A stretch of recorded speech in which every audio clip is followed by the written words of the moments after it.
अहम खबर आपको देंगे। इमरान खान की ज़ेर सदारत कोर कमेटी का इजलास शुरू हो गया है। इस इजलास में वज़ीर आला KP महमूद खान, शहबाज गिल, फवाद चौधरी शरीक हैं। इजलास में इमरान इस्माइल, गुलाम सरवर खान, शीरी मजारी समेत दीगर भी शरीक हैं। इस इजलास में मुल्क की सियासी सूरत हाल और पंजाब की सूरत हाल पर तबादला ख्याल किया जा रहा है। पंजाब की काबीना की तश्कील पर भी मुशावरत की जा रही है।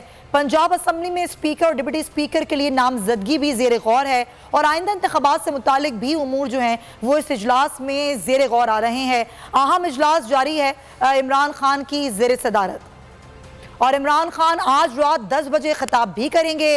बड़ा अहम ये खिताब होगा और ये फैसला किया गया है कि इमरान खान कौम से खिताब करेंगे आज रात 10 बजे और जिसमें आगे का जो लाहेअमल होगा तरीके उस हवाले से और कल जो सुप्रीम कोर्ट का फैसला है उस हवाले से बातचीत की जाएगी। लेकिन जो मामला दरपेश है वो पंजाब काबीना का है कि पंजाब काबीना के लिए जो है वो मुशावरत की जा रही है।